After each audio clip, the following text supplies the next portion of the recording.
Hey, what's up everyone? Welcome back to the channel, TCG Collects.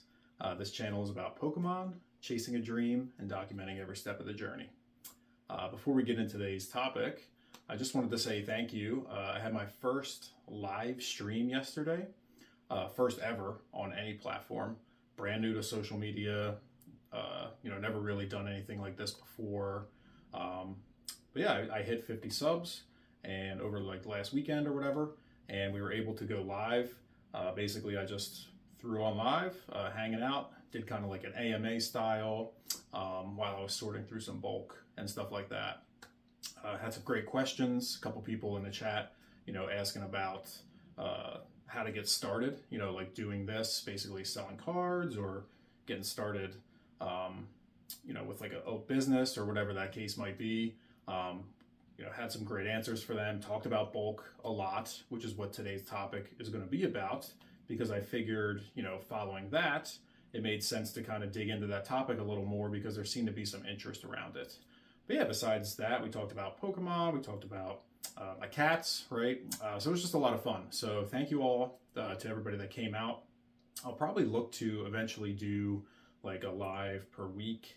Haven't really landed on a day that would work out because my work schedule kind of fluctuates here and there. So I'll have to figure out, what day of the week makes sense, because I'd like to keep it consistent, just so, everybody knows, like, okay, this is the night where, Ryan's going to be live on TCG Collects.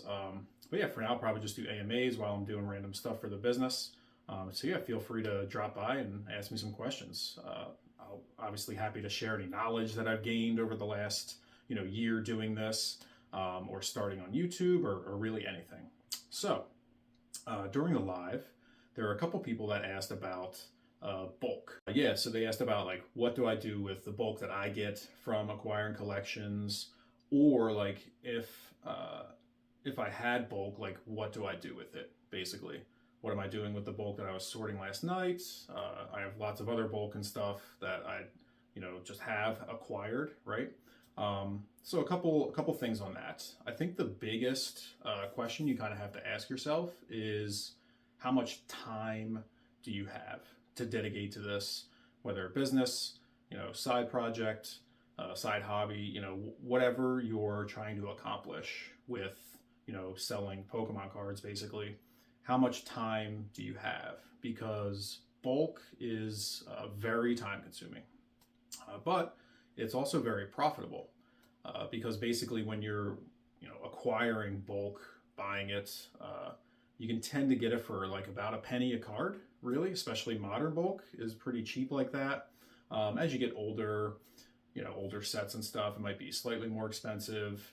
If you get the like mid-era type stuff, it might be like a couple cents a card. Vintage, a WotC sets, you're probably looking at like 10 cents a card or so. So still like relatively cheap, and you might be able to find some good stuff in there. But yeah, when you're talking about it, right, you're buying things for about a penny a card. And then even if you resell them for, 5 cents, 10 cents, whatever the case might be, that's obviously like a huge gross, right? A huge gross profit margin. You buy something for a penny, sell for 10 cents, 10x, right? But obviously it's only 10 cents, so you have to do that a lot of times in order to kind of get like some real cash flow going. So it is time consuming, but there's a good payoff, right? So that's kind of the trade-off, I guess you would say. So you have to decide like how much time you have to be able to dedicate to this, and then is bulk the best thing for you? So yeah, we talked a little bit about modern, how you can get that pretty cheap, right? And I have basically 3 different categories of bulk that I'm working through right now. And those would be modern. I have some amount of modern bulk. It's not a lot. I have some 151 bulk, which is kind of its own whole category. Like that's a league of its own, basically. I have a whole video on what I do with my 151 bulk. I basically build it into master sets to be able to resell. But even if you're just like piecing it out, a lot of the cards have a decent amount of value. Some of them are like 10 cents, a quarter, 50 cents, even for some regular cards, not even reverse hollows. Some of the reverse hollows are over $1, $2. Some of them are pushing $3. I think the reverse hollow Gengar is probably somewhere around $3 or so. So just tons of value in 151 bulk. So if you have that, I would definitely recommend kind of setting that aside until you figure out what to do with it. Don't sell that to somebody for a penny a card, because there's a lot of value there. And then the other kind of category that I personally have right now is a lot of Sun, Moon, and XY era bulk, which just coincidentally, the two collections that I bought, basically one at the end of December, one in early January, they both came with a bunch of XY and Sun and Moon era bulk. So for that, and that's actually what I was sorting on the live stream last night. What I'm going to do with that is kind of divide it up into sets, which is basically what I was doing. And then my plan is to go on TCG Player. I'm going to search for each individual set, sort that search by price high to low, and kind of go down and see where like the dividing line is between cards that are probably 50 cents or higher. And I'll pull those out, set them aside, probably list them on eBay for like $1 a piece or so. And then of course, if they're higher, then that'll be even more. Anything that's below 50 cents, for right now, I'm probably going to set that aside until I decide what to do with it. Because what I'm related, I guess, to my modern bulk, my plan for that is to put that into basically like bulk lots and resell those on eBay.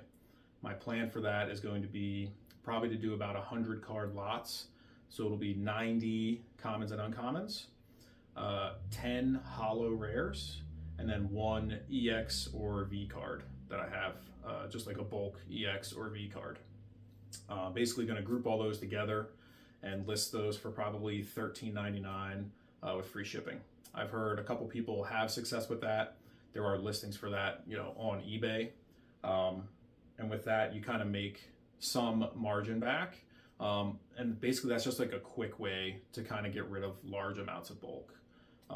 The alternative, if you really want to kind of piece it out and sell it, I would actually probably recommend TCG Player. Now, granted, I personally have no experience with TCG Player, just to be upfront honest. This channel is about transparency and behind the scenes. So I don't have any experience with TCG Player, but I could see how kind of reselling bulk on TCG Player is probably a better way to go. We discussed this a little bit last night on the live stream. So eBay has a floor of $1. That's the lowest you can list a card for. So if theoretically market price on a card is, 5 cents, 10 cents, pretty unlikely that anybody's going to pay $1 for that card, unless it's like, a Pikachu, a popular like Gengar, maybe an Eevee, maybe an Evolution, something along those lines. Somebody might buy that on eBay for $1 just because they're kind of searching for that Pokemon in particular. And a lot of people don't know about TCG Player. It's more well known in like the gaming, TCG gaming community. So a lot of people are going to go to eBay anyway. But just from like the ability to kind of liquidate these things or kind of move through them, you don't just want it sitting on your, tons of like bulk cards taking up all your listing space on eBay. I do think you'd probably be better off exploring TCG Player. Like I said, unfortunately, I don't have any experience with that. I don't know kind of the back end of TCG Player. I've heard it's probably not too hard to figure out. You don't really have to worry about pictures. You can just kind of like list things, I assume, pretty quickly. You just kind of type in what cards you have, the quantity, and they're pretty quick to list. And then, yeah, if you're able to kind of buy those cards for a penny, list them on TCG Player for like 5 cents, 10 cents, hopefully you can kind of move through them that way. So yeah, we talked about kind of what I do with my bulk. I gave you some, maybe an option on using TCG Player to be able to kind of explore that if that's something you really are interested in. And then I just have a couple other quick examples. So something like this Starly here that I actually pulled out last night. Now, granted, this does have a little bit of play to it. But yeah, I think when I was pulling this, I was like, oh wow, I think this is actually Pop Series 6. And it ended up, it's got the little Pokeball with the 6 down in the corner for the set symbol. Not sure if you see that there. But I just happen to know like the Pop Series is a pretty rare, set of cards. There wasn't that many of them. And even this Starly, just this regular like common card, I think it was like $3 or $4 on TCG Player, which is kind of crazy when you think about it. If you were able to pick that up for essentially a penny, you never know what you're going to find. And then same thing kind of with this Cleffa here. I think this was like $3 or so from Unbroken Bonds. So again, like this is just a regular uncommon card. I think it was about $3 on TCG Player. So it is possible to kind of find, cards like that in bulk. And the more you kind of do it, you'll start to get a feel for it. Typically trainers are worth checking. I don't really know why. I guess maybe even when they're older, maybe they still get played in older formats. I think Expanded is a format that uses older cards. Maybe Gym Leader Challenge, I know, is another format. I'm not 100% sure or familiar with how that works, but maybe it allows like older cards too.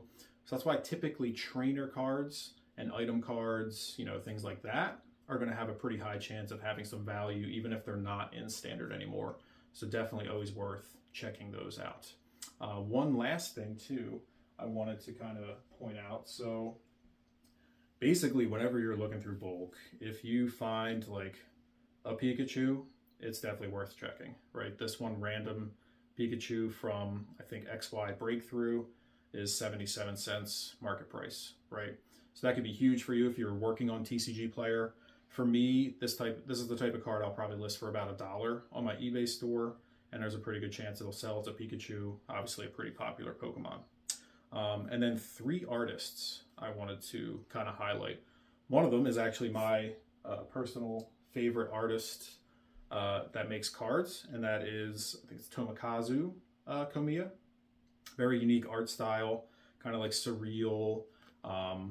So this Cyndaquil, I think, was like 50 or 70 cents as an example. So again, great find if you're doing TCG Player on eBay. Again, I'm probably going to list this for $1, and that's a pretty popular artist that a lot of people are looking for, and that is more than likely why that card has some value.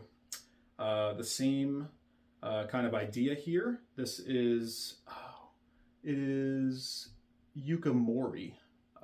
Sorry if I've butchered the name, but Yukamori is the artist that does the actual clay, sculptures, where, as far as I know, they actually build these out of clay and then take pictures of them, for the art, which is really cool.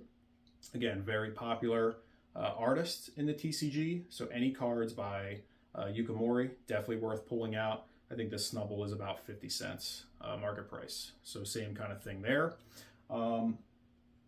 And the last one is Ahsoka Ito is the artist that does the felt sculptures, I guess you would call it. Kind of similar concept, where they build these felt, backgrounds and Pokemon, and then I guess take a picture of it. So it's like a real, 3-dimensional kind of situation going on there. But yeah, another very, very popular artist. So any cards you find from them, definitely pull that out and check. I think this Love Disc was 70 cents or so, again. And the benefit of those artists is they're pretty distinguishable, right? That's probably why those cards, or that artist in particular, has some extra value, because they just stand out so much. They're striking, they're very different from a lot of the other art styles in the Pokemon TCG. So as you're kind of looking through your bulk, you'll start to be able to flip through pretty quick and identify those artists relatively easily. I would definitely recommend pulling those out and setting them aside. So hopefully this video helped. If it did, please consider liking and subscribing.